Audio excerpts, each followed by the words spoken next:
শরীফ ওসমান হাদি তার একটা অ্যাক্সিডেন্ট হতে পারে এবং হওয়ার পরে কি কি ঘটনা ঘটানো হবে বাংলাদেশে, এটার একটা চক্রান্ত পরিকল্পনা আগে থেকেই তৈরি হয়েছে। এটা সরকারের ভিতরের একটা অংশের এখানে সংশ্লিষ্টতা রয়েছে, কারণ ঘটনাগুলো দেখে আমাদের কাছে এটাই মনে হয়েছে। কারণ আমরা যাদের বিরুদ্ধে লড়াই করেছিলাম তাদের পক্ষ থেকেই পুরো জুলাই গণঅভ্যুত্থানকে প্রথম থেকে বলা হয়েছে মবক্রেসি। ফলে আমরা বলেছি যে এটা মবক্রেসি না। যারা প্রথম আলো, ডেইলি স্টার সহ সাংস্কৃতিক প্রতিষ্ঠানগুলোর উপর হামলা করেছে তারা জুলাই গণঅভ্যুত্থানের স্লোগানগুলোকেই ব্যবহার করেছে, শরীফ ওসমান হাদির মৃত্যুকেই ব্যবহার করেছে এবং আমাদের স্লোগানগুলোকে ব্যবহার করে তারা সেখানে আক্রমণ করেছে এবং সেটার পক্ষে সম্মতি তৈরি করেছে। এই ঘটনার পরে আমরা বলেছি যে এটা সরকারের ভিতরের একটা অংশের এখানে সংশ্লিষ্টতা রয়েছে, সমাজে এটার পক্ষে সম্মতি তৈরি করা হয়েছিল অনেক দিন ধরেই এবং এটার সাথে রাজনৈতিক ব্যাকআপও আছে। এই তিনটা ঘটনা একসাথে না ঘটলে এত বড় সাহস সেই রাতে পক্ষে করা সম্ভব হতো না।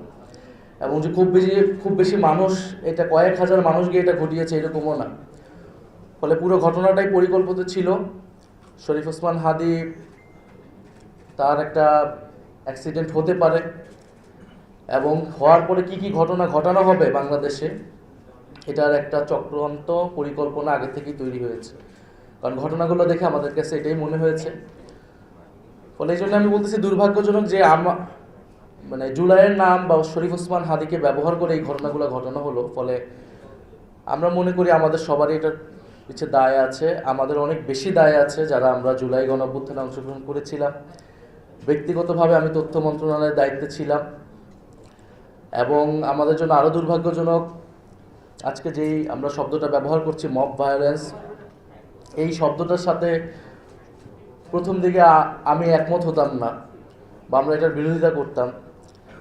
কারণ আমরা যাদের বিরুদ্ধে লড়াই করেছিলাম তাদের পক্ষ থেকেই পুরো জুলাই গণঅভ্যুত্থানকে প্রথম থেকে বলা হয়েছে মবক্রেসি। ফলে আমরা বলেছি যে এটা মবক্রেসি না। আমরা অনেক কিছু বলেছি, গণঅভ্যুত্থান, বিপ্লব পরবর্তী পরিস্থিতিতে দেশে অনেক কিছু হয়, পুলিশ নাই, মানুষের অনেক ক্ষোভ, 16 বছরের প্রতিবিত ক্ষোভ। কিন্তু 1.5 বছর পার হয়ে গিয়েছে, এখন যেটা হচ্ছে এটা সম্পূর্ণভাবে পরিকল্পিত অপরাধ হচ্ছে এবং এটা পুরো দেশের রাজনীতি, নির্বাচন সেটাকে একদিকে নিয়ে যাওয়ার জন্য এই পরিকল্পনা চক্রান্ত।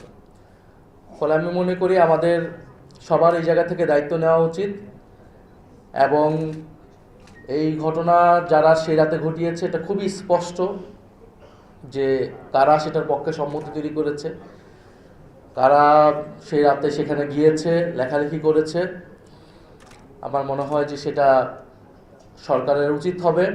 এটা সরকারকে উচিত না, শুধু আমাদের সবাই মিলে সরকারকে বাধ্য করতে হবে এই ঘটনার সুষ্ঠু তদন্ত এবং বিচার। একই সাথে শরীফ ওসমান হাদিরকেও যারা এইভাবে গুলিবিদ্ধ করলো প্রকাশ্য, ঢাকা শহরে একজন এমপি পদপ্রার্থী এবং জুলাই গণঅভ্যুত্থানের মুখ, সেই বিষয়টাকেও আমাদের সুরাহা করতে হবে। ফলে এবং সেই রাতে এই ঘটনা ঘটার পরে আমাদের কাছে আরও মনে হয়েছে যে ঢাকা শহরে 500 মানুষ নাই যে সেখানে ওই বিল্ডিং দুইটার সামনে গিয়ে ব্যারিকেড তৈরি করতে পারে। এটা আমাদের জন্য আরও দুর্ভাগ্যজনক মনে হয়েছে, আমাদের নিজেদের কাছেও অসহায় মনে হয়েছে। আমরা যদি সাথে সাথে রেসপন্স করতে পারতাম, আমরা আমাদের জায়গা থেকে তো আসলে যখন পুলিশ কাজ করে না, আমাদের জায়গা থেকে তো দায়িত্ব ছিল নাগরিক হিসেবে। ফলে আমরা চেষ্টা করেছি এবং সবার প্রতি এই আহ্বানটাই থাকবে যে জুলাই গণঅভ্যুত্থানের নামে এই ধরনের কোনো কিছু আমরা বিন্দুমাত্র অ্যালাউ করব না এবং কোনো কিছুর নামেই এই ধরনের ঘটনা, মিডিয়ার উপর আক্রমণ, প্রতিষ্ঠান ভাঙচুর, যেটা আইনের শাসনকে ব্যাহত করবে, এরকম কোনো কিছুর পক্ষে যারা বা সম্মতি তৈরি করবে তাদের বিরুদ্ধে আমাদের ব্যবস্থা নিতে হবে। ধন্যবাদ সবাই।